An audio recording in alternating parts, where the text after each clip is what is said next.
which one of these is my doggone thing anymore. Hopefully that's it. That should be it. It better be. I don't have too much of a choice. 2:02. 2 minutes late, or 4 minutes late.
Good to hear.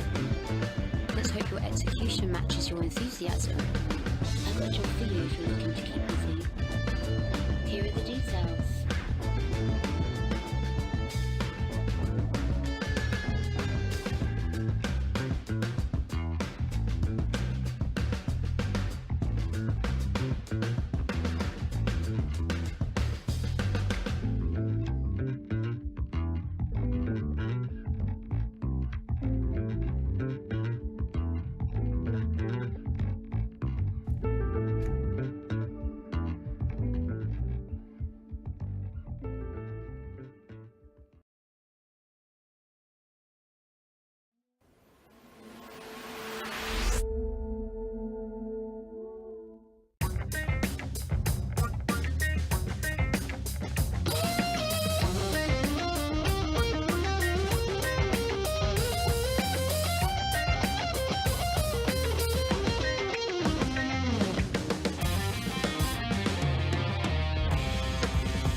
Hey, good afternoon, and welcome back to Soul Voices. I'm Griffin Gaming RPG, and we are back for another week of good conversation from the world of Star Citizen and beyond. And I've got with my buddy with me, my compadre, the brother from another mother, Fastcart FC with me. How are you, man?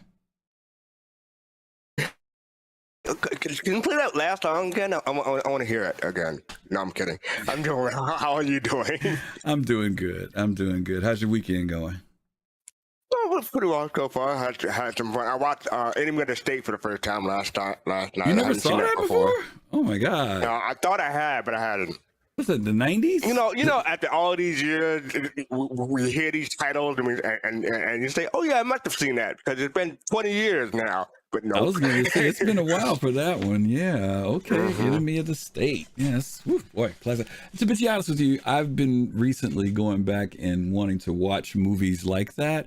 Movies like Broken Arrow with John Travolta, Con Air, The Rock with Sean Connery, because those are really good films. Rock, you know, I probably want to go back and see The Rock again. It's been 20 years since because after so much time's gone by, I know the general stuff, but I've forgotten so much of the details. So I probably would really enjoy it. I was gonna say we were cracking up during Enemy of the State because technology back then was both cheesy and hopeful, and like there's some stuff in there that we can't even do now. Yeah, very true. But they were entertaining films, and the acting was good in most of them and stuff. So you know, Gene Hackman and Will Smith. Absolutely. One of my favorite films, and I won't belabor this point too long, for entertainment's sake, not for reality's sake, was Arnold Schwarzenegger in Eraser with Vanessa Williams. Oh, okay. Vanessa Williams? Really enjoyed that. Is just one of those over-the-top kind of, Schwarzenegger films that I really liked a lot. So I got to go back and find some of that stuff. Anyway, let's jump into today because, we've been gone. We weren't here last week, right? No, we missed last week. We were before. Yeah. That's right. Bar Citizen was last week, right? Did you have a good time at that? Yeah, it was interesting. I had fun, and I managed to find a medium that line between moderation and having fun and participation. So after doing it so many times, I think I finally found that line. Yeah, I understand. Believe me, and it does take a little bit when you're trying to help run it and keep an eye on all the things that are going on, and then at the same time try to find enough time to enjoy yourself while it's going on too, which is no small task. But no, you guys did great jobs last week, and it seems like people had fun. I know some of our folks that attended were excited and also looking for their various giveaway prizes. So we want to let you guys know that FCIG did get the list, and Xylo did let us know that they have submitted the list. So it usually takes about a week for them to get them out there to you guys, but you'll be getting them pretty soon. Yeah, I had an email today saying, "Where's my stuff from CIG?" I was like, "It's out of my hand. It's coming. You gotta wait for CIG now." Yeah, take it up with CIG at this point, right? I know. Well, listen, let's welcome some folks. We've got Pops and Spaces here. This is Jetson Diddle. I hope I'm saying that right. Sup. Aiden is here, and Maiden Ariana is here. And thank you guys for being here. I know Fist is in there somewhere hanging out. He hasn't typed in the chat, but I know he is there. So thank you all for being here today and joining us. The only thing that's bad, whenever we skip a week, we kind of lose people because they kind of forget that we're doing it. So you're not consistent. Yeah. Oh, can I just say, we're looking for Beagle. We're looking for you, man. Beagle, get back to us. Yes, Beagle. Whoever Beagle is, Beagle, you won a prize at the Bar Citizen, but you didn't submit your information to us. So your prize is kind of on standby, and we want to get it out to you. So, and we'll make sure Fastcart, we mention it again, maybe later in the show when there are more people here. And if he's here, then maybe he or she is here, then maybe they'll find out then. Okay, as you guys know, this is our show where we go one-on-one with you, the viewer, the chatter, where you get to come in and talk with us. And we're going to be covering subjects from Spectrum and from Reddit, and some stuff from the industry as well, hopefully. And hopefully you guys will be able to come in and give us your thoughts and opinions on things, because you all hear from me and Fastcard all the time, so we would love to hear from you. So let's jump into it, FC. Of course, as always, we start out with Spectrum, and I went to the Concerns channel. There are always plenty of concerns. And some of the topics that I pulled, because these were pulled last week, it was kind of in the middle of when we were still in Invictus. So we do have an Invictus question here. It's actually a funny question, but we'll cover that when we get to it. So we'll just jump into that one, okay? But let's start out with this first one. This was in Spectrum, and it was from Donmanolito. Am I saying that right, Fastcard? Donmanolito? Something like that. Close enough. As soon as I can get it up, I'll take a look. Donmanolito. It's on the screen. You don't have it on your screen. That's close enough. Yeah, okay. Close enough. All right. Well, he opens up his thread saying the most annoying issue right now. So I'm going to read it to you guys, and then you guys can hear what we have to say, and we'll hear what you guys have to say. He says the most annoying issue right now is to move from the starting location to where you want to have your home base. For me, it's Grimhex. Every time a patch comes or one has reset the account because of bugs, you have to move your stuff again. That takes hours to do, and it's so frustrating. So he does give some ideas on how to fix it. One, most time is spent by moving your equipment from your base into your ship and then off the ship into your new base. So an option to mass move stuff would cut time down dramatically. Two, I get that CIG wants to populate the cities with players, but players will still move, and it's just a waste of time. So make more starting locations, at least the orbital stations and Grimhex. Three, I guess there are, this isn't a three, this is just their final comment. I guess there are more or maybe better options to ease the problem, but that would be enough for me, and they seem doable without being a big effort on the dev side.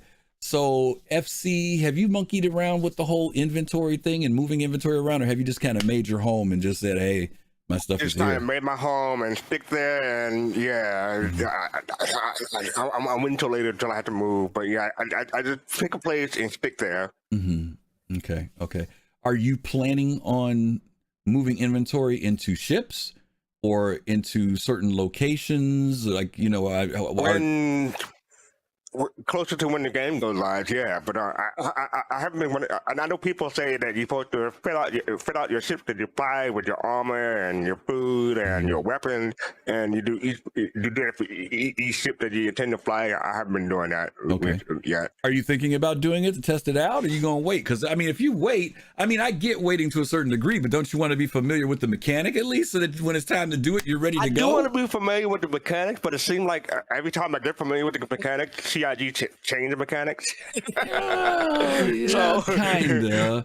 But the inventory, I think you'd benefit from doing the inventory, even if it's just one ship. Even if it's just one ship, right? Like an MSR, I probably do the MSR. Well, whatever ship. I would say do whatever ship is your daily runner. Because, like, for example, if you just get the mood and say, like, a lot of times, we'll jump in the game and you'll decide to jump in with us, right? I mean, at least when you're ready to go, everything's in that ship and you just pull off and go, right? There's no going to the inventory, pulling this and do I need this and blah, blah, blah.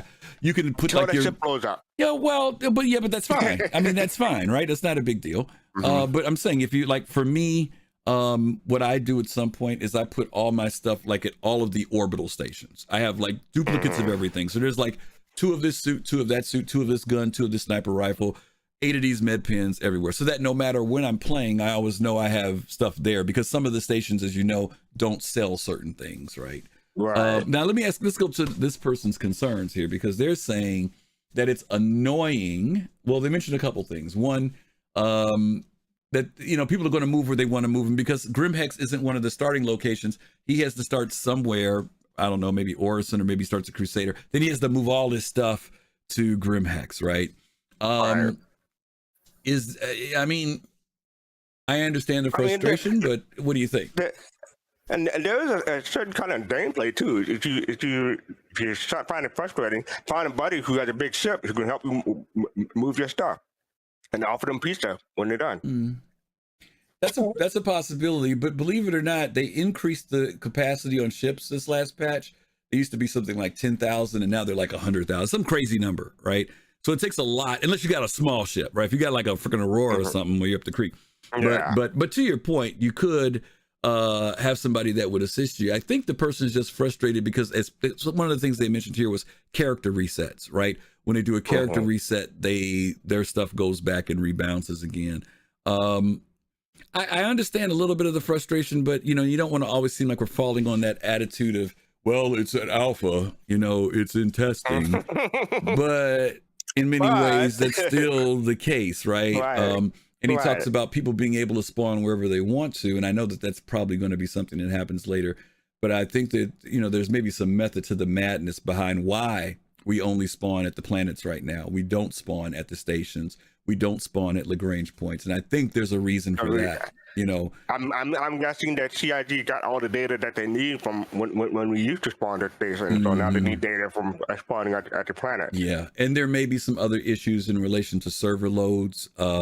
What happens when everybody has all this stuff at one place? How the game performs, versus if things are scattered all over the system, they're not getting that type of data. But if everybody's spawning into the game at a certain point, everything goes to goes to Hurston, right? Everything goes to Microtech, and that might be, may be a reason why the analytics that they pull from that may mean something, Yeah, I mean, like we have some people with like a dozen ships, or maybe 24 ships. We got some people with Legalis packet. How does the system handle when they log in and all that stuff is in one place? So do they break the server? Did they make the server crash? They need that data. Yeah. Let's bring Pops in. We got Pops in space waiting, and I'm sure he's got some ideas and some thoughts about this. Pops, how are you? Hey, okay. Good. Is this the most annoying issue right now for you, or is it an issue that you're kind of or that doesn't bother you a bit? It bothers, it hurts, but I'm going to say this: it's an alpha. It's it's going to work like an alpha work. That's what you white knights always say. It's an alpha. What? You white knights are always defending this game. Yeah, but no. I mean, it's frustrating. I mean, I got upset the other day. I mean, we stocked the ship up, and we're on our way back. We've got, the racks are full. I've got I mean, all kind of armor, all of that on my ship, on my son's ship, and it hits, and everything's gone. I don't have any armor, no guns, and that we have to do it all over again. And we took a break. We walked away. We played something else. Yeah. And that's what you have to do. You have to be in that mindset. Unfortunately, it hurts. Yeah. There's nothing to alleviate that. It hurts. And you get up and you say darn, or something, and you come back later and you do it again. Yeah. And you just hang at it because they're collecting data. And walk away and have something else, have a backup. Let me ask both of you. Go ahead, Pascal. I gotta say, we both put too much money into this game to get annoyed one time and then rage quit. That's true. Let me ask both of you guys this question then. Is this frustration also coming from the fact that the game, for those of us who've been around for a while, we subconsciously felt we know the game is broken. So there were certain things you did and you just knew the risk factors were there, like a 30K, for example, right? I mean, you just knew there was instability. If you did it, you could rage quit, but you couldn't but kick yourself if you lost, a load of stuff because you knew a 30K could happen. Do you think that maybe this frustration is there because the game is becoming more playable, more comfortable, that you the guardrails are falling off now, and now people want things to happen in the game that is kind of, once again, with all the polish, making people forget that the game is still in that infancy, that development stage? Yeah, in my opinion, we hope, we want to see the progress. The progress feels great. We get excited for the patches, and like Invictus came, and they got so many, they inundated with so many accounts, so many people jumping in. It broke a lot of things. We didn't get the event. It bothers you. It does. I don't think there's any way around that. Okay. Except other than realizing that it's in development, and you just you keep on, and you just have to keep believing in the project, and that's the difficult part. You have to keep believing in it. Don't stop believing. Yeah. The song. Sing it for it. No, you don't want me to do that. But I was curious because I was wondering how new this player is. Donmanolito, you did a better job than I did. But he's from 2014, so he's been around for a long time. He's been around for longer than I have. Yeah, and that's why I say, maybe because we want, like Pop said, we want to play the game, right? I mean, especially people who've been around for a while, they're ready to play the game. But I think it can be easy. Now, one of the things, like some of the solutions he mentions here, they sound fairly reasonable, right? In the sense of, I think everybody's talked about the inventory, right? That we should be able to click and grab multiple items at one time and move them. So that I agree, 100%. That would make people's lives in general better with dealing with the inventory.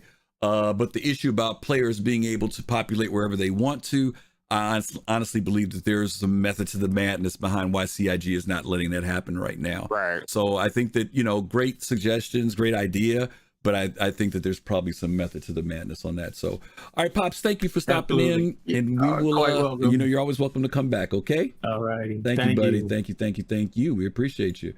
All right, let's bring Fist to Face in. Fist is here. Hey, Fist, how are you? Hey, how are you guys? Good. What's going on, buddy? What do you think? Well, first of all, I would like to understand, because if I heard the question correctly, she said something about adding more locations. Not adding them, but that we could have more locations to spawn in. When you first spawn in the game, they only give you to go to Microtech or Hurston or Orison. He's saying that they should make it so that now we could spawn in at the orbital stations or even maybe the Lagrange points. Like right now, you can't spawn in Grimhex. You know what I mean? You got to go to either Hurston or Orison, and then you got to fly all your stuff to Grimhex. And he's saying they should open up those landing zones, for that initial, when you kick off the game thing. I get his point. It's not a bad idea. I won't knock him down on that. It's not a bad idea, where you know, if you wanted to start out somewhere, let's say on one of the moons or something like that, some of those moons have habitats, you know, beds in there. I've noticed, and you know, I mean, it's not a bad idea, but I mean, I just don't think that for the game state, it's ready there yet. I mean, not ready yet. Yeah. I don't think the game state is ready for that. Or better yet, I don't know if it's capable of doing that right now, or if it's more of a something that is a priority. Let me ask you a question. Do you think some of the pain comes from, remember before 317, when you, if you said that R-Corp is my home, you could still access the inventory from at Bajini. Remember? Right. The orbital station, also picked up whatever was on the planet. In 317, they removed that. So do you think now that because there's this extra step that now I gotta not only spawn on the planet, I gotta load up on the planet, then I gotta fly up into orbit, blah, blah, blah, blah. And, you know, and then if I want to go back and get something, I gotta go all the way back down to the planet again, where before I used to be able to go to Bajini and get that stuff that was down on R-Corp. Do you think that maybe that's added more frustration? I get it. Yes, I do get it, because sometimes, obviously, you know, I mean, we get used to how the way something is, and then when change comes in, we naturally reject change, especially when something's become comfortable. And I can understand that point, you know, where from that outlook of it, it is kind of like, it feels like an inconvenience. I've got to do this extra step. Now, obviously, I mean, we've all been kind of waiting for that one little move all button. I mean, that would kind of alleviate that. Right. You know what I mean? Right. You know, because that would just kind of say, okay, well, instead of me dragging 50 items, depending upon, you know, if you're a loot monster who has, you know, several pages of certain one item or something like that, then, you know, you don't have to, you just hit that checkbox or whatever, or check off many items you want, just hit the move all button. Move all. You know, you know. One of the new features, go ahead, FC. And I can imagine that whenever CIG does implement that feature, that'll be a different kind of stress test for the servers. Like, can you imagine a whole bunch of people just pushing move all and what that'll do to the server? So, I mean, when they're ready for us to test that, we'll probably get it, but we probably aren't there yet. Well, I don't know if it'll be such of a stress, though. You know what I mean? Database stress. I don't, not necessarily. You think so? You know, but yeah, you think it would be? I mean, I guess, okay. I don't know enough about the development engineering to know whether it will or not. But I will say this: we have people like our good friend GoMob, whose inventory is at 130%. Right? I mean, he's been collecting stuff for weeks, getting ready for this thing. And then managing all that material is definitely, you know, it's a big deal, right? To be able to move all these items at any given time. And I think that we know CIG is going to work on it. We already know that the bulk moving and selecting is going to be a factor that's going to come into the game. I am curious about for people who like one of the features, Fast Card. I don't know if you know this or not, because you said you hadn't really been monkeying around with it too much with the inventory. But they did put in a thing now this is when you're in a store, where when you're purchasing something, you can say where you want it to go. They had told us that they were going to do that. I heard about that. So it is cool that if you're buying, let's say you're buying armor and guns, you can say, put it on my Constellation. You have to say that first, because by default, it goes to you. But if you say, put it on my Connie Aquila, whatever you buy goes straight to the ship. So at least that has removed that step out of having to put it on me, then going into running my ship, getting my ship, and now dragging it into my ship. So that is cool that they've done that at least. But the problem is that when you've bought so much inventory on your own over a period of time, or maybe subscriber, flare, or whatever, that stuff automatically goes right to your location. And if you want to move that stuff, that's all manual, you know. And some people have accumulated a lot of stuff. I mean, a lot of stuff. I will say this. I wonder how this person is going to take it when they put in, you know, the physicalization of inventory of things, where things will start to have to go into lockers. Yeah, because that'll be another thing, right? Because the backpack thing is one thing, but when you actually have to start storing on your ship, That's going to be a different right. thing. Yeah. Another So step. it could be a thing where the reason why, which kind of made me just think now, the reason why we don't have that move all button is because, necessarily they may not want us, to shift everything to just say, okay, let me just hit something at the click of a and button everything just goes to move it, and everything just goes. Where they might say, okay, well, look, you have to now do this extra step, and say this goes into a box. Yeah, rifles go, guns go into gun racks, right? Food goes into food areas. Exactly. So it may not be there for that reason. Yeah, true. And we know that's coming. I mean, we know that's coming. I mean, what's the purpose of having the refrigerator on the Redeemer if you can just throw it into that general inventory, right? Exactly. So, or the fact is going to be you have to have a container, a storage container, or, the cabinets, whatever it is, that's where your stuff's going to have to go. So that's a good point, Fist. And maybe that's why we may never see a bulk drop into the ship in general. The next step could be they make that whole physicalized cargo refactor a dynamic that says now when you go to your little fast cart, your little refrigerator on your 315P, that's where you got to put your water. You know what I mean? You got to put it there on the counter. You got to carry it all there. Like your groceries in real life. My 315P has a food processor, has a clock, has an entertainment center. It's decked out, okay? So, you're all set. Okay, all right. Well, Fist, thanks, man. Thanks for sharing. That's some good stuff you gave us there, buddy. All righty. Okay. Well, thank you guys. That was good stuff. They gave some positive and some supportive stuff there to that particular question for question number 1. Let's go ahead. Let's jump into question 2, FC. This one was definitely during Invictus, okay? And I think this person kind of had a good humor about their thing, but they were saying, no bathrooms at the Expo centers? That's from SummerYeti. If I remember correctly, there are no bathrooms on site during Fleet Week. Are visitors expected to use the facility within whatever ship happens to be on display that day? Or should they just go find a corner? I mean, there are potted plants, or maybe leave a rosebud in one of the cockpits. All right. I picked this because it was humorous, but CIG has alluded, and you heard this, you and I talked about it a little bit, poop is coming, right? Here we go again. What do you think the balance is going to be for that? Because,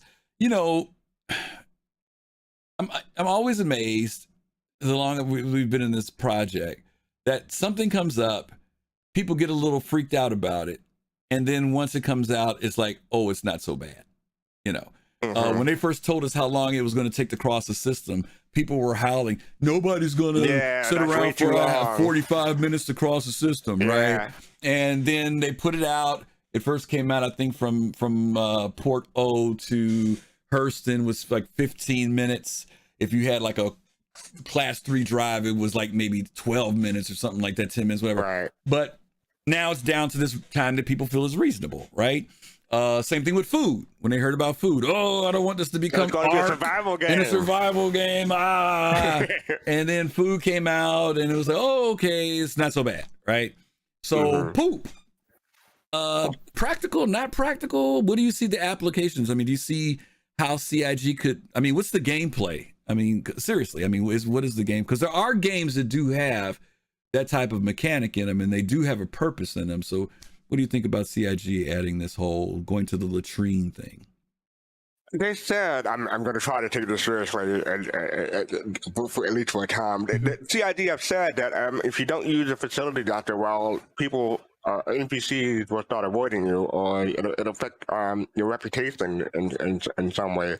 So stuff like that is coming, especially like hygiene, showering, bathing, and I'm imagining not using the facilities when you're supposed to. Yeah. So the way NPCs and reputation, as far as we know for now, what they've said, that is coming. So yeah.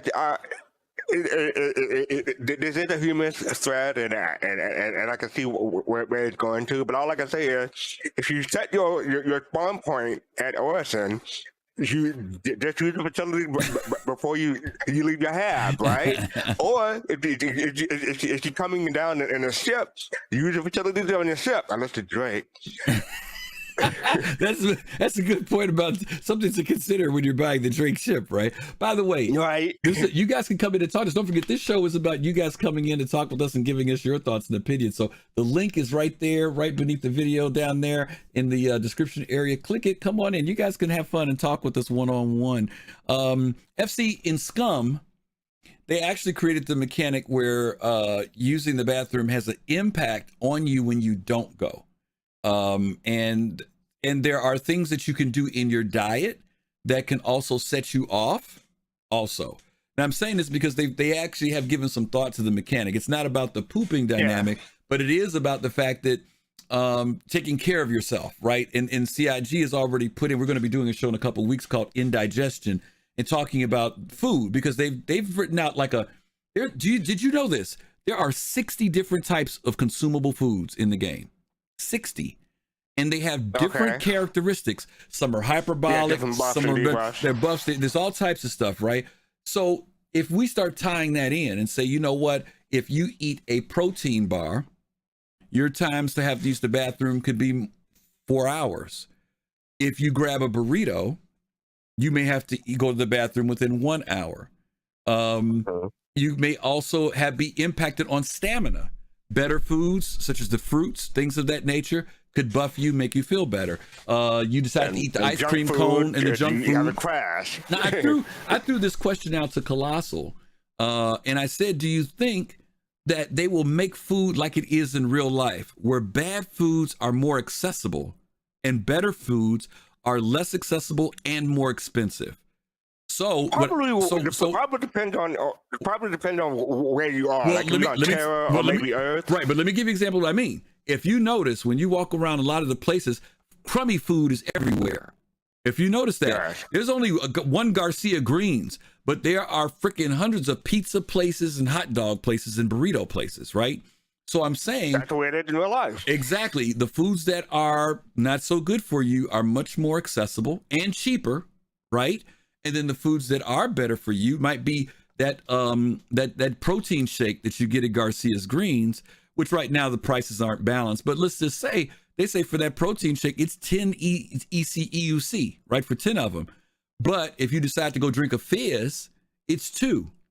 Now, right now we're all loaded with money, but when the economy kicks in, 10 UEC might be a lot of money. You know what I mean? And 2, I think the example I gave to Colossal was like when you go to McDonald's, right? And you got a family. Yeah. If you want to get a grilled chicken sandwich for your 4 kids at $7.50 a piece, you're talking $30. Right. Or you can get them a McChicken for $1 a piece. You see what I'm saying? For $4. Right. And most people, not because they want to give their kids the bad food, but the economy says, I can't afford to feed my kids $30 on chickens from McDonald's. What I can do is give them $6 McChickens. And let's be honest, the kids are not worth that much. Okay. All right, let's bring Fist to Face in. He's here. Once again, you guys come on and talk to us. Give us your thoughts about poop and food and all that stuff in the universe. Fist, what's up? What's happening? How you guys? Yeah, what you got for thoughts here? The question was kind of a little silly to me at first, because I was like, no bathrooms at the Expo Center. Okay, well, I get that you may not have seen them there, but no, they were being funny. They weren't trying to be serious by any means. Okay, no. So. I opened up saying this person was trying to be funny about, they were just teasing because there's no bathrooms. But I'm using it to springboard this idea of going to the bathroom in the game. So yeah, what do you think? Right. I mean, I think it's like we said, we did discuss this, and I also posed a question too, like when we were at the Bar Citizen to Buster, because she brought up the point of fact that she wants to do, the food truck, and I know Paul Shelley as well. They, food trucks, and I believe she said she talked about a spicy hot dog, right?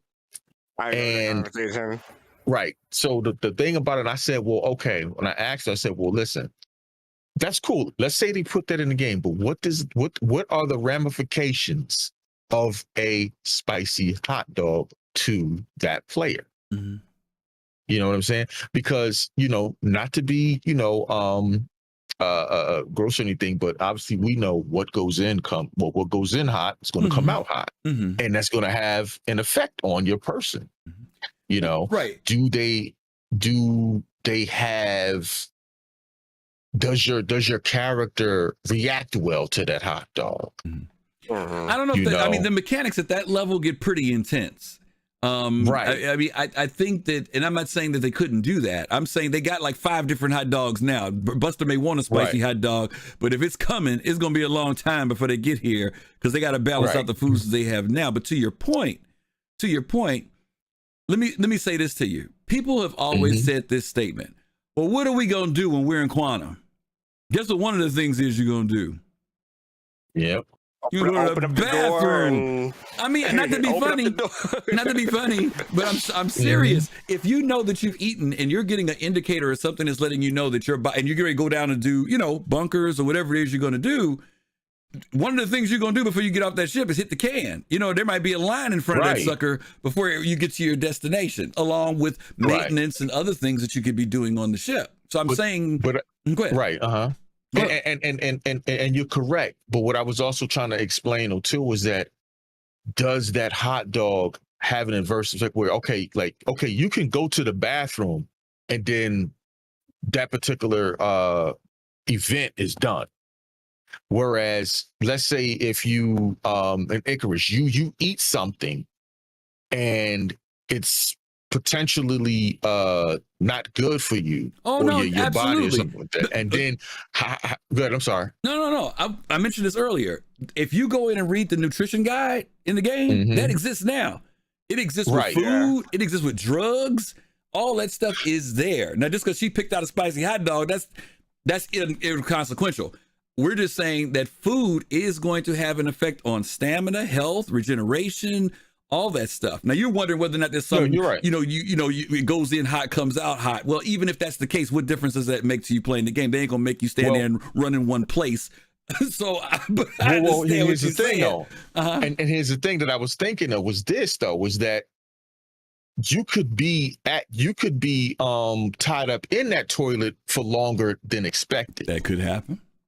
That's what I'm trying to get to. That could. You see what I'm saying? But mind you, would you eat a spicy hot dog at that point? No, I mean, to be honest with you, no. No, you wouldn't. And that's the only problem with that is that whatever they put in the game, there's going to have to be a reason for you to make a decision to eat it. Now, maybe if that spicy hot dog is all there is to eat, or you will die, you'll eat that spicy hot dog. Right. See, that's what I mean. So I mean, it's all of these things. That's what I was just saying. Because like we can think of, okay, yeah, let's put a high spicy hot dog in the game, but in a game like this where everything matters, you know what I'm saying? Like, I don't know what to an extent, but all I'm just trying to say is what effects will that hot dog have, and to what extent? I mean, imagine that you try to do a mission and your ship explode and you lost all your stuff, but that all the cargo, you put all your money into that cargo, so you're down to like 10 UEC. You might be forced to buy that spicy hot dog because that's all the money that you have. And you're right. Exactly. That's consequences of life and decisions and choices of things that happen, right?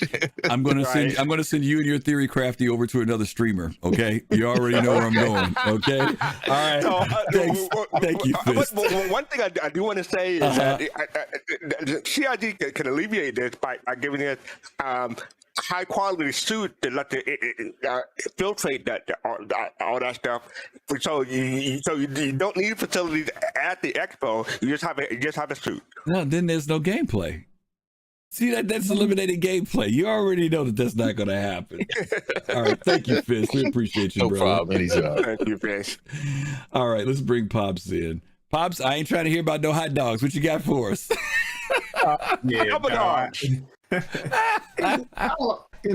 I'm going to say is that when you think about it, the way Chris Roberts is doing everything, and I'll refer back to mining, even though there's no real association with mining and toiletry, he goes really in depth. So it kind of goes along with the mindset. Like you said, we are going to have to think of the repercussions of what we eat. Like I learned a few weeks ago when you were talking about there's food buffs in the game, which I didn't notice because you just usually go by the stand, pick up water, drink, and go. I never thought that the game had food buffs. Certain foods lasted, but so Chris Roberts, that's the way he's thinking. He's thinking of well, you kind of almost want to hate to say he's thinking of toiletry game loop.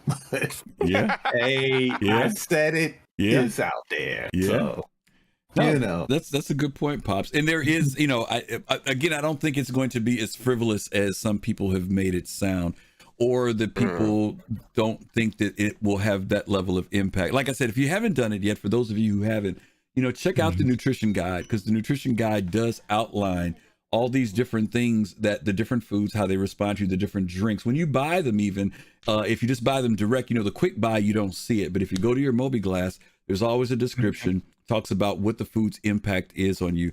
Some of that is already in there. Some of you are getting thirsty faster because you don't realize what you're drinking is making that happen. That is actually in the game already, where there are other things you can drink, and it takes longer for you to feel the impact of being thirsty in the game.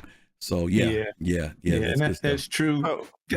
Captain Jones mentioned in chat about it could possibly become some type of fuel, recycled. And if that happens, if it becomes something, everybody's going to be on the toilet. So hey, I'm hoping, and I'm sure CIG will balance that gameplay out so that it is not in such an impactful way where I feel like it's frustrating or I'm not getting things done, but also that it's in the back of my mind enough to know that I need to make it a part of my gameplay at some point. And that may be just once during a game session, right? Yeah. If I I've do always it. thought I've always thought that whenever your character is logged out, whenever you're logged out of the game, your character is taking care of that stuff automatically. So that's been my thought. But I think Chris Roberts is going to make it so that people have to do this on purpose. Well, no question about it, because right now when we log out, we don't reset anymore, remember? Now, if you leave out at 50% thirst, you come back at 50% thirst. So you're just basically picking up where you left off at, But again, I think that they'll find that balance, that doesn't make it so frustrating, but at the same time, it has some significance in the game. It'll be interesting to see where they go with it, Yeah, that's true. By the way, go ahead. No, I just want to say, Griff, thank you for this thought that you put into my mind. I'm going down into a bunker and I got to turn around and use the bathroom. So, why didn't you go before we got here? Hey. Yeah, I know. I didn't have to go then. Yeah. Thanks a lot, so Pops. Thank you for that. No problem. Right. Thank you, buddy. All right. We got... Go ahead. I looked up this nutrition guide in Google. I see a bunch of I see like wikis and videos. I don't see anything put up by CIG. Go to the Galactopedia and put in nutrition. And there's a huge list there, and they have breakdowns of every piece of food and drink in the game. All right, we got Cal Roddy here. Cal Roddy, how are you? Hey everybody, how's it going? Good. The connoisseur of cuisine. What you gonna tell us, man?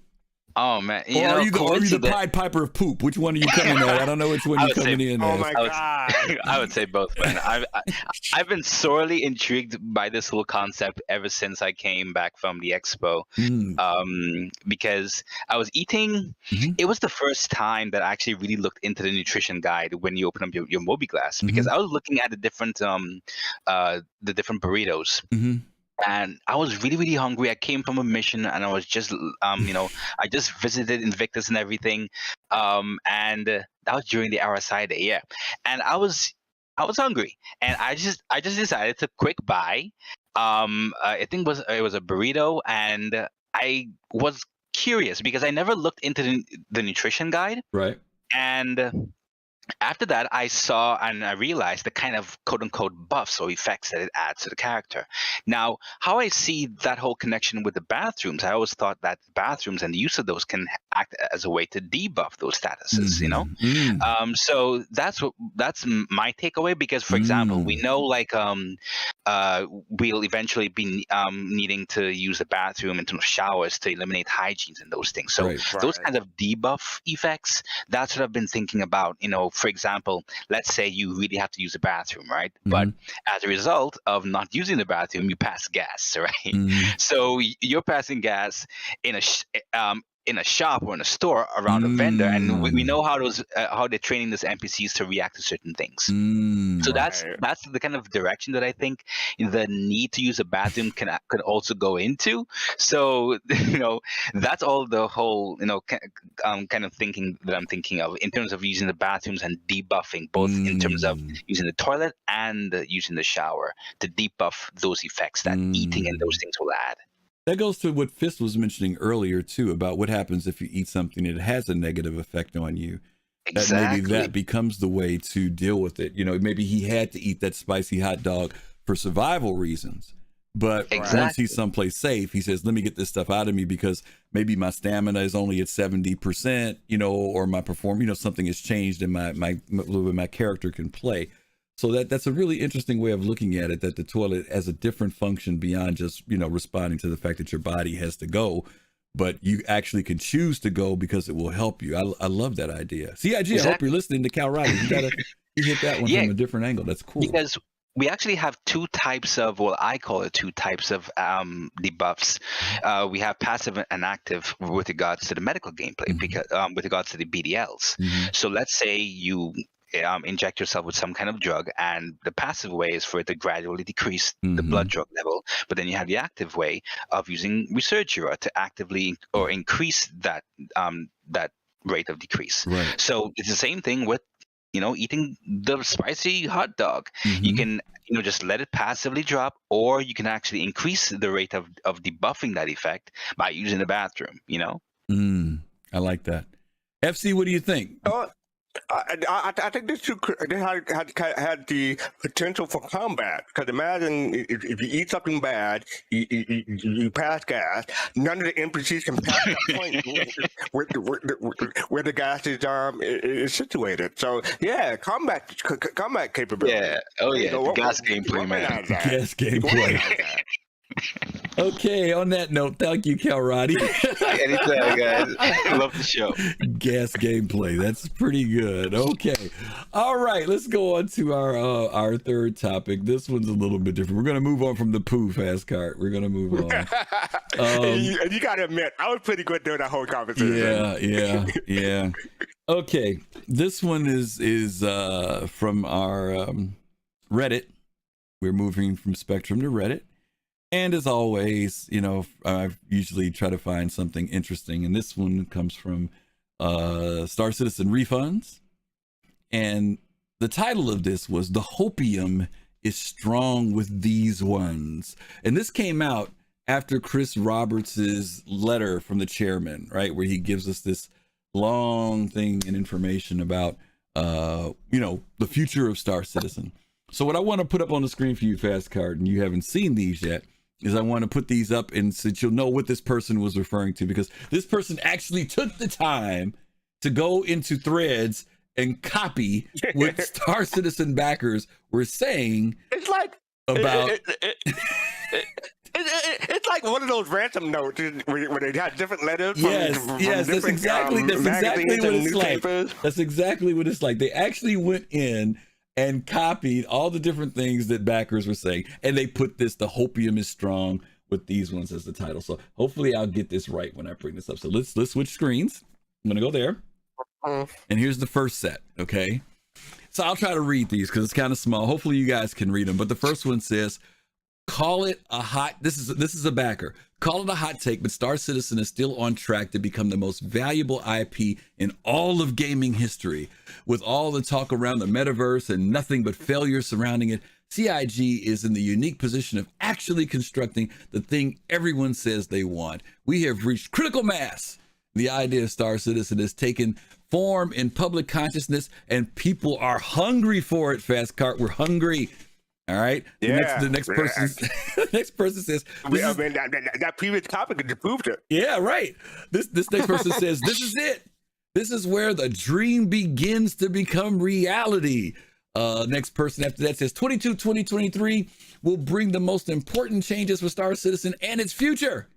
And then the next person after that says, 10 years ago, I said that Star Citizen felt like Saturn V rocket of video games. To this day, I feel exactly the same. Hearing the word beta in Star Citizen isn't exciting as hearing about the new rover being sent to Mars. This isn't just a neat project. This is the progress of humanity, Fast Cart, the progress of humanity. Want me to read some more to you? I can read some more to you. Want some more? Go ahead, please. All right. Yeah, I know you can't wait. Okay.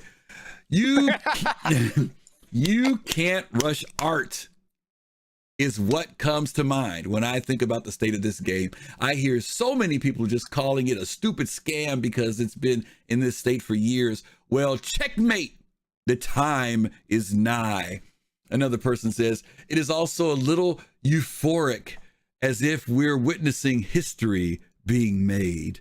And another person, after the recent update that boosted overall performance, I believe they can do it. Another person, everything else on this game hinges on server meshing. Then we get truly epic scale ship-to-ship large battlefield battles. Another person, maybe this is optimistic, but I think this is the turning point, Fast Cart. And then next person says next year will be the year, the year. And then last but not least, Star Citizen has been making the real metaverse for the last few years. We're almost there. Is the hopium really high, Fast Cart? I mean, is this just, people being delusional and, these jokers, they're wishing on a pipe dream. What's the scoop? The hype is real. Is the hype real? You know what Disco said about hype? You know what he said about hype? That's why I said it. Okay. Segue for you. Go ahead. Okay, well, I'm just saying, he said hype can be something that can hurt you, right? Hype can hurt. So, this person says the hopium is strong. And of course, this was sarcasm that they're saying. This is saying that, people got all pumped up about Chris's letter from the chairman, and we hadn't heard from him in a while. And now we're hearing those, not, back in the day, you used to call it the Jesus patch speech, right? People kept saying, oh, when this patch comes out, it's all going to happen, right? But server meshing for many people has become the Jesus patch, Quanta, all that stuff. I mean, is the hopium misplaced? Are people not managing expectations, or is there enough evidence? Do you feel that there is enough evidence for people where they can breathe a little bit and kind of enjoy the idea that the game is progressing? I think there is evidence of hope, or for hope, but I think to say that this is going to be the next best thing since sliced bread is a bit much. That's my opinion. But yes, I think to this person's point, some of these posts are a bit over the top, but I can see what people are being excited. Because they think, the letter for the chairman, we haven't had one in over a year, so, that generated some hype. And I don't blame them for that. Okay. Let's bring some folks in. We've got Fist to Face and Pops in Space. I'm going to bring Pops in. You guys, once again, you guys can join us if you'd like to come in and talk to us and share your thoughts about this. We would love to hear from you. This is your time. This is a community show. Y'all don't have to listen to me and Fast Cart. We want to hear from you, so you guys come on in. FC, go ahead. What's going on? I'm sorry, not FC. Pops in Space. What's going on? Well, y'all are brothers from another mother, and so am I. So there we go. But I'm thinking I think it's going to be the downhill for me as far as the development, but it is also going to introduce other issues they're going to have to tackle. So it's not going to be the instant end all be all as quickly as some of us may think. We're still going to have to give them time to work out a lot of things, and I'm quite sure servers are going to crash in the beginning, and so on and so forth is my point. But I think it will be a downhill from there. I think we'll see a lot more things coming to the game, a lot more what do we say? We just talked about toilets, so it'll be deeper toilet gameplay coming quicker. I'll put it at that. Okay. I don't know if we want to. And just to be clear, when you say downhill, you mean it's going to be easier for TIG? Not necessarily easier, but I don't mean easy. What I'm saying is it's going to be downhill as far as the things being put into the game we'll see more progress, but we're still going to see a lot of bugs and things like that. As far as them developing other gameplay loops and things like that are going to be put in. So that's the downhill that I'm talking about. Not necessarily saying the game is going to come out quicker. I mean, anything like that. Okay. Fair enough. All right, Pops. Thank you. Right. Appreciate You're that. welcome. All right, let's bring Fist in. Fist? Hey. Is the Hopium strong with this ones, or are people's expectations too much, or do they have reason to be a little ecstatic? I think they have reasons to be ecstatic. I didn't see anything over the top or anything like that, from those comments. I think in a lot of ways, and to kind of align with my views about the game, as far as the hopes for the games to be, I think, like one of the comments said, that, with everything else that's going on, like the metaverse and other things, failing, that CIG's in a unique position, with what they're trying to do. And I think that is a true statement. You know what I mean? It's this game. I'm not saying this game is going to be the game for everybody. I'm just saying this game, it's for me, in my opinion, and I say that very strongly, that it does revolutionize gaming from your typical, style of gaming of just get in, play, and that's it. You know what I mean? If that makes sense. Yeah. Oh, it makes sense. It does make sense. So I don't see. I don't see their comments to be over the top, or if this person is saying hopium. Okay. Yeah. Let me ask both of you guys this question. Let's say that I'm being totally. This is no projection. I'm setting up a hypothetical. Let's say 2023 gets here. 4.0 gets here. Server meshing kicks in. Vulkan kicks in. Quanta is stepped up. And the game starts to become all the things that we've heard about over the last 10 years. Pyro kicks in. Stability comes in. There's a lot of things to wish for. But let's say all that happens. What happens with these people who write and post things like this? Will they still be on that side of ridicule? Will they double down? Will they walk away out of just, we never really cared about the game anyway? Or will some of them kind of come on board? I'll jump in here on this one. It depends upon who that person is. When you bring up good points, I mean, if that person is one of those, just I'm gonna live on this hill, I'm gonna die on this hill, then they're gonna double down and like you said, just continue to keep bashing it all the way because that's what drives them. That's what's at the core of who they are.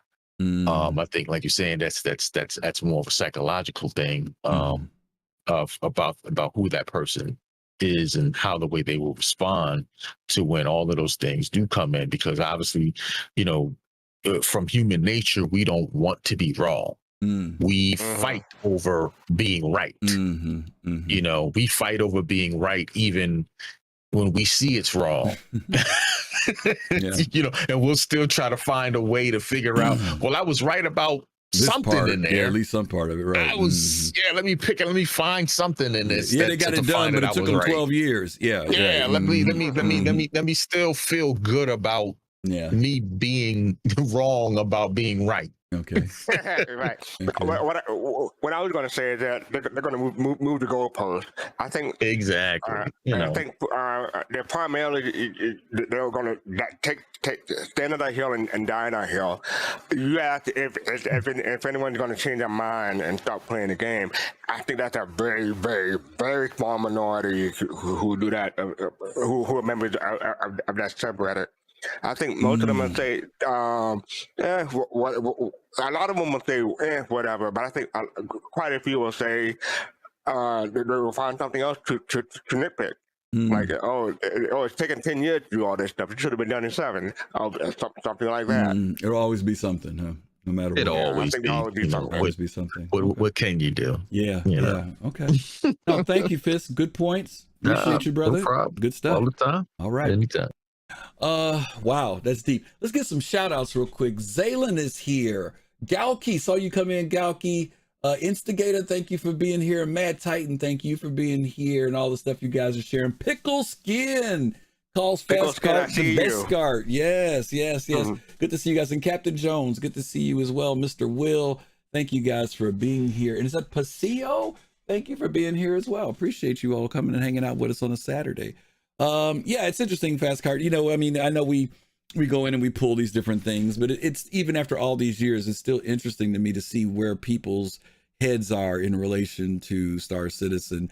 And it's even more interesting to me to know that there are people who let's see, refunds got started, back in 2015, maybe like 2016? I want to say like 2015. Yeah, so 6 years later, they're still writing.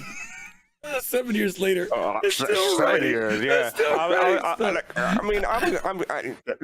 Just to add on, I think, these people, this is fun for them. This is their entertainment, how they can tear down a certain game. So, but is there something else better to find do? Ways to do it. But is there something else better to do? I mean, Not for do you, them. I mean, not to be funny, do you actually look for forums just to go on and like just? No, not me. I mean, not me and not you, but some people do. I guess so. I guess so, right? I guess I shouldn't be surprised after all these years. Okay. I mean, it's a popular line. I love the quote. This is from The Dark Knight. Some people just want to see the world burn. Yeah. By the way, this Dark Knight Batman, that Dark Knight 75, our guy from the group. So That's Dark Knight. Okay, all right. Haters gonna hate. That's right, Captain Jones. All right, let's go ahead and jump into our industry topic for today. And some of you all have been hearing about this a little bit, and it's about the game Starfield. Those of you all who know Starfield is being produced by Bethesda. And I'm going to pose a question to the chat. I've had this conversation with Fast Car before, but I really want to put it to you guys. So we really need you all to come in and talk to us on this one, because this is a question that we want to get your thoughts on. And it's about Starfield. I found this in the wiki, in Wikipedia. Y'all know that Bible of the internet, right? That's always right? Okay, but we know what the status of Wikipedia is. But a lot of times Wikipedia gets it right. And this information is correct from my understanding. What they say is this. For Starfield, the concept of the game had been in the studio's mind for some time prior to trademarking the name in 2013, according to Todd Howard over at Bethesda. There were no other names we considered. It had to be Starfield. Howard said active development of the game had been ongoing since the release of Fallout 4 in late 2015. By mid-2018, the game had moved out of pre-production and was in a playable state. With this announcement at E3 in 2021 and a planned release date, Howard said, "We're confident in the date. Otherwise, we wouldn't be announcing it." Now, mind you, the date that they gave was November 11th of this year. And as many of you know, that date has now been pushed back into 2023 till I think May or June of next year. So my question that I want to put out here is, what are your thoughts about Starfield? A lot of us, we saw it, we got excited. We know the reputation of Bethesda games in the sense of games like Fallout, other things that they've created that we've always been very excited about. And we've been listening to their marketing saying that they've been working on this, had this idea for over a decade. If I'm not mistaken, 20 years they talked about the idea, but they've been working on it for a decade. And they're approaching this 10 years or whatever, however many years it is in development. They said that they began this thing in 2015. They had a playable game in 2018, and now they're pushing it back a little bit. My question to you is, how important is this game to you for Bethesda and also for you as a game player? We don't really have any standalone space games of large storytelling, other than many of us are looking forward to Squadron 42. So FC, first of all, are you interested in Starfield? And secondly, Bethesda has had hits and misses. What are your thoughts about them with this whole process of pushing back? If the game is successful, if the game isn't successful, anything you want to throw in for that? First of all, I was just going to start by saying no one wants to be the next Cyberpunk. No one wants to be the next Mass Effect Andromeda. So I think that if they feel uncomfortable pushing it out this year, waiting 6 months or 7 months is a good idea. To polish everything that they want to get out of the game. I am looking forward to it. I haven't pre-ordered it yet. I mean, I probably will pre-order depending on what digital goodies they give us. But I am looking forward to it. I'm not really a Bethesda fan. I mean, there's nothing against them. They haven't really put out a lot of stuff that I've been interested in playing. I didn't play Fallout. What else? They put out a Baldur's Gate, didn't they? Bethesda? I don't know. I don't remember. I don't remember who. Mistaken. I can't remember if they had. Yeah, but anything to do with that. a lot of the IPs that Bethesda put out, I have not played. Right, I am interested in Fallout. So, can I just point out that this is an established company that's taken what? So it had it in pre-production and. They started development in 2015. Yeah. So this is 7 years later, and this is an established company. CIG, they started the company in 2012, and really, Sandy Roberts said in an interview that they really started producing in 2015. So this is about the same time. Yeah. Let me read some of the more recent titles, and some of these are ones you all are familiar with. Thank you, Captain Joes. You mentioned it. Elder Scrolls is one, Ghostwire, Deathloop, which just recently came out, Elder Scrolls 5, Doom Eternal, Fallout 76, of course, Quake, Fallout 4, Prey, which is one of the games that took the longest ever in development. I think Prey was like 12 years or 10 or 12 years. It was a long time for Prey to come out. Dishonored is another one of their games. The Doom franchise, all that stuff is theirs. And of course the Dishonored franchise is theirs as well. I haven't played any of those. Yeah. I mean, they have quite a few things that are out there. I'm wondering also, their other game that was also delayed was Redfall. That was the other game that was tied into this as well. Both of them were pushed back. Here's something that's interesting, and I'm saying this in light of what has happened with Frontier Development with Elite. It's also the fact that they're pushing out console and PC. Do you think that that's another factor? Because we know that was a factor that happened with Frontier. Is this possibly a factor for them in the sense of what they're trying to produce? Because they're trying to push out these two different formats at the same time. I would say that it might be a factor, but my feeling is that they're used to it. They have experience with it, so they would know what to expect and how to, do those different branches pretty efficiently. That's my guess. Okay. Yeah, I'm just curious as to whether that's a factor, and I'm talking about in the sense of the type of game that you're able to create, and I know it's a lot of work to do that. So. Whether this that they want to launch both games simultaneously, or whether one comes out and the other one doesn't, which doesn't make people happy when one platform gets it and the other one doesn't get it. Excuse me. Or one is 4K and the other one is not. Yeah, that's another factor too. Okay, well, if let's see. Oh, we've got a couple people that want to come in and talk to us about this. So let's bring them in. We'll bring in Cal Roddy, and then we'll bring in Pops in Space. Cal Roddy, what you got? Yeah. So. If you told me that Bethesda about many years ago were going to make a space game, I definitely would have had my doubts in terms of their potential. I mean, I'm speaking too soon, who knows? But I'm definitely looking forward to it. I'm not overly hyped, even though Skyrim, I think to this day, behind Star Citizen, is the second most played game that I've ever played since I've been far, and that was such a beautiful game. So I'm definitely looking forward to what Bethesda has to do, to what they can put out in terms of their synergy between their work staff and the creativity behind everyone who's working on Starfield. And the thing is, who knows, in terms of the console and the PC, It may have a connection with with the whole vibe and what's happening with Elite, and kind of dipping into that field. But it could also have some kind of connection to what's happening with Star Citizen. If you told me that Jack Frags would be playing Star Citizen, I would be like, what?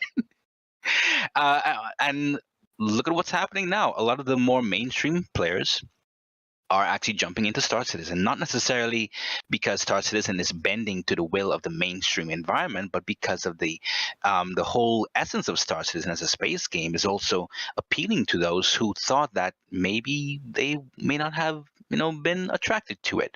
So in terms of the console and the PC and that whole impact that Starfield may have, who knows? Maybe that could actually also attract those who we never really thought would actually be attracted to this space game franchise. And by extension, that may assist Star Citizen as well, with pulling in more people that may be attracted to that whole thing. So I'm looking forward to it. I'm not overly hyped, even though, I'm looking forward to the next quote-unquote Skyrim product from Bethesda, but I'm definitely looking forward to it nevertheless. I mean, I have a question for you, Kaladi. So, if it's not Skyrim, say it's more like Oblivion, would that make you disappointed? Or say like it's not the next Skyrim, but something along those lines? Not necessarily, because the thing is, based on Bethesda's reputation, good and bad, I'm kind of remaining really, really neutral to them. So if it doesn't really turn out all that, that some are hoping it would turn out to be, I'd be okay with it. I mean, I would hope that, we get some investigations as to why it may not have turned out, compared to their vision of it. Because, for example, I never really thought that they would have anything that has to do with spaceflight. Maybe my closest guess would have been, that whole Mass Effect Andromeda, where we had to click on the destinations, or was it Mass Effect Andromeda or the other? Yeah, I think it was Andromeda. So I'm being very conservative and very cautious as to what we'll see. Even though they're, despite what they may be saying in terms of the explanations, I'm being very, very cautious to know how far they're willing to go in terms of their space creativity, even though they say that they've been working on it for some time. Okay. So, yeah. I'm muted here. There's been some rumors in the industry about the engine that's being used, that even though they say it's a new engine, it's actually a modified version of the old engine. I don't know if that's true or not. And then I personally have some concerns up for Bethesda, not necessarily because of the track record of what they've put out, but I do have concerns about the track record, as Fast Card said, of these established companies who've been producing games and have been faltering with this production work. You mentioned Cyberpunk earlier, FC, but we could talk about Anthem. We could talk about Fallout 76. We could talk about even New World, even though New World is getting itself together. But a lot of these games that are produced with a lot of money and big budgets have not done well, in the sense of how they've either launched, or after they've launched, that they just weren't maintained well. Cyberpunk still has some future to it, but things that people were looking for in that game, such as multiplayer and some other things, are still not there. And so my concern is will Bethesda be one of those big companies again that there's great expectation for because of their history, but if they don't deliver, I've got some concerns about that. I also had some concerns about, I shouldn't say concerns, but I'm curious to see whether or not there's some competition. I know some people say there isn't, but in business there's always competition. Are they paying attention to what's going on with CIG too, with Squadron 42, because they're both standalone, single player, story based type games, and I'm sure that they're both looking at each other. At least I would think that they would be from a business standpoint. And just to say that, a lot of people know the Bethesda name. Not a whole lot of people know about Cloud Imperium Games or CIG name. So yeah. All right, Cal Roddy, thank you, man. Appreciate you sharing your thoughts as always. Okay. Sure thing, man. Right. Let me bring in Drastic Fire, and then I'll bring in Pops, because Pops has been here a couple times. Drastic, are you there? Are you available? He's got his. There he is. Drastic. Oh, you got to mute us on your stream. Yeah. So how you guys doing? Pretty good. How are you? All right. Good. Yeah. So on the topic of like Bethesda and CIG and just these companies in general, I think a lot of it kind of comes down to they do a lot of telling versus kind of showing. So what I mean by that is I'm not expecting like finished quality things to be shown or anything like that. But at least show us what you're working on as far as development. So like what are some of the game loops that are going to be in Starfield? Are there going to be, is there going to be salvaging or, farming, things like that? So it's like figuring out all that type of stuff. I feel like right now, we as gamers in the community, we keep theory crafting based on like what they say. So it's just figuring out what's actually going to come. It's the same thing I went with Star Citizen sometimes. Like I went all over the internet hunting down the cargo refactor. Like, what is that going to look like? And I found something. So we'll see. Do you think that again, when it comes to hype, do you think that maybe players did that because it was Bethesda? You know what I mean? Like we know about games like Skyrim and stuff, and we got excited when we said, "Ooh, they're coming out with a space game," right? But then we don't know what that entails. Because not to be funny, last year the only trailer they had was this like pan across the space and a satellite, and that was it. There was nothing, right? Then they came out with the trailer that they did where the astronaut kind of comes in his ship and walks in, starts it up, and fires up the engine. So to your point, they really didn't show us very much. Just some pretty graphics, now right? We're left wondering because I'm like, are we going to be able to fly that ship? Like fully control it, or is it going to be like Mass Effect Andromeda, like you were saying, where you pick your destination? Yeah. So I'm just figuring out stuff like that. That actually gets me excited for a game. Is like, what is it actually going to bring me? They have, if I'm not mistaken, there are 3 or 4 developer logs that they've done, videos. One of them is about music. Another one, I know and I've seen they have a lot of concept art out, right? They've dropped a couple pictures of people can't tell whether it's the interior of a station or a ship. Everything seems to be doors that they always show. CIG does that too, but everything's always doors. But like you said, there isn't anything to let us know. And there's one thing about the robot, but there isn't very much. And I think that there's such a hunger out there. And like Fastcard said, the reputation of Bethesda is a pretty big reputation. So we are hoping that whatever they drop is going to be kind of a big thing. But to your point, Drastic, we really don't know other than this is a single player game. That's about it.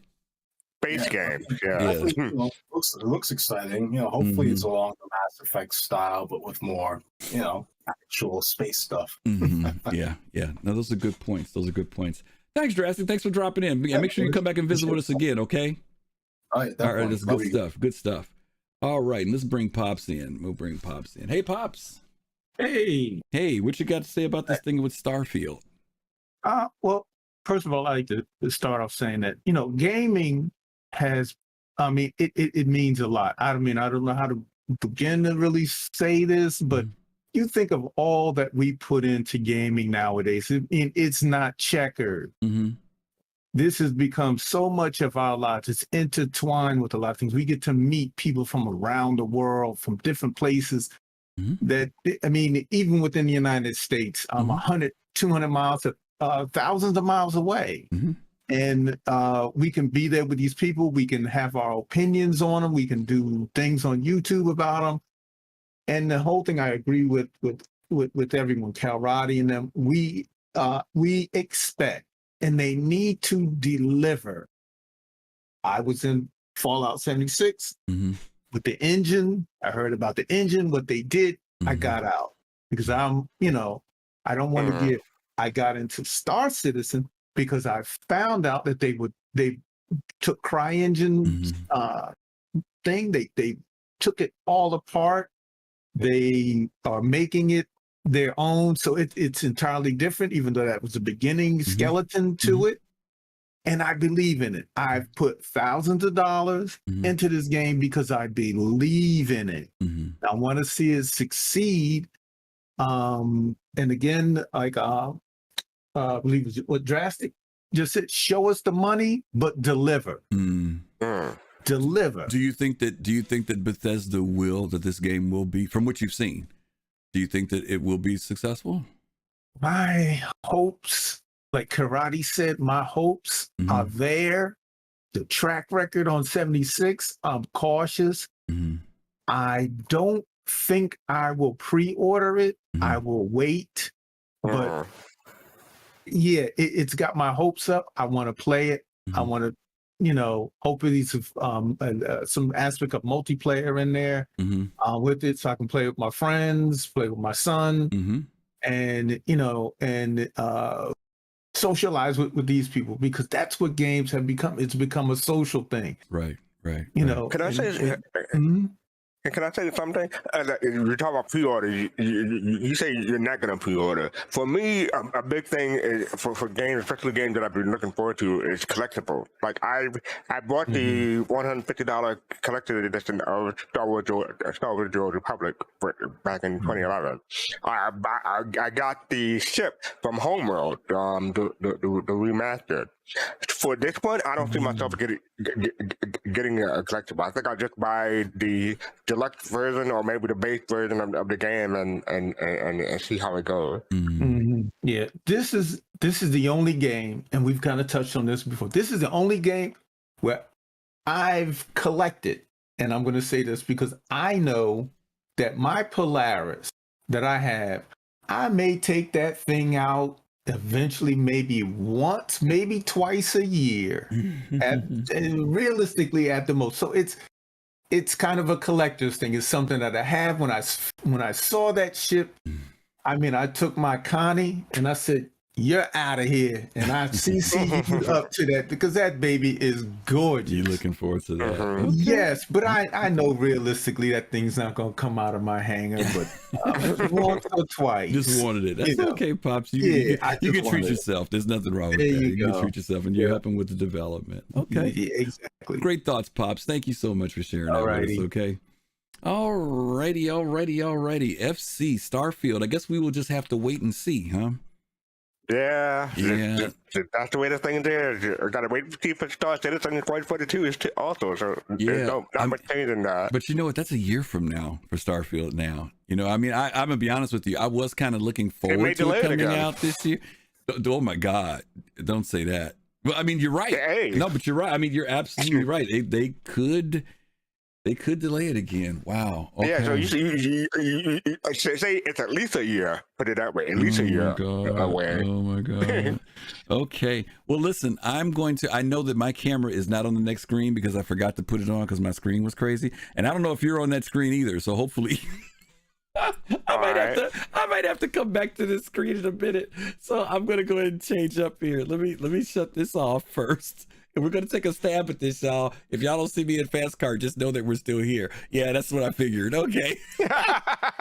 That's what happens when catastrophe happens, y'all. Me and Fast Car were like, right before the show, we were having audio problems and video problems and all types of crazy stuff was happening. Camera wasn't working. Let me get my buddy here, because I'm not going to leave him out in the cold like that. All right. That's the cool thing about like electronics. We can do cool stuff like this. So, whoa, that's me again. How do we get two of me on here?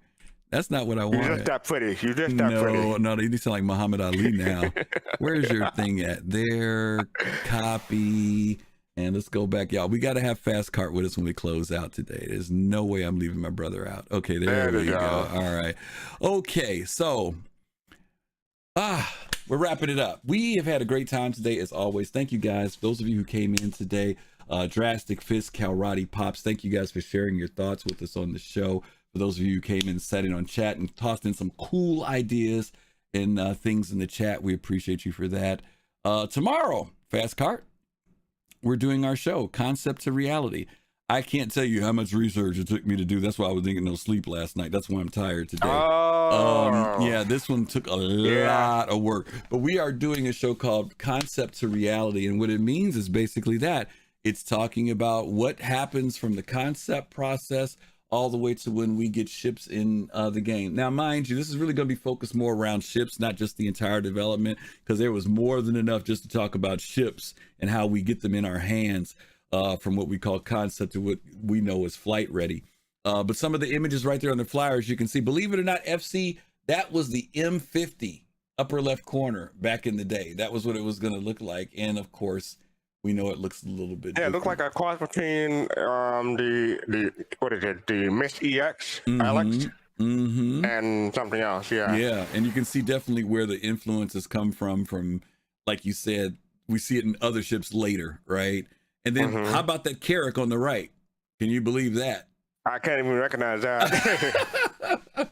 So we're going to be talking about that. And we have a special guest, Dr. Murray from Yacht Club. You guys know Dr. Murray. He's like a walking encyclopedia. He's going to be the guest. It's going to be me, him, and Fast Cart tomorrow talking about this. So we're going to try to put on our smart hats and share with you what we can. I don't have one of those. You don't have one of those? Well, don't worry. We have plenty of good stuff from CIG. Who is that? Revlin, thank you so much for becoming a Soul Bro and Sis. Welcome. Thank you for being here. Oh, thank you. Yeah, I'm sorry you're making it here at the end. Well, maybe you've been here the whole time. You just decided to do that. But thank you so much. Yeah, we just don't know. Yeah. We appreciate that. But yeah, Dr. Murray will be here with us tomorrow. We'll have a good time with that. But thank you guys again for joining us today. Don't forget, if you're in the Chicagoland area today, we are having our Bar Citizen. This is our first sponsored in-person Bar Citizen here in Chicago. And I know that some of our folks are going to be there. Ops Chief is going to be there, and DK is going to be there, and I'm going to be there. And we're looking for, and maybe now Rihanna is going to be there. She's traveling in to come up as well. So we're going to have a great time today here in the city. Hopefully we'll take some pictures and send that to you, show it to you guys tomorrow on our Sunday show. But yeah, be sure to join us tomorrow at 8 p.m. Eastern time. Fast Cart, as always, thank you so much. Busy week, busy day. And as always, we're going to tell you guys, peace, love, and soul. We'll see you guys real soon. Take care. Enjoy the weekend.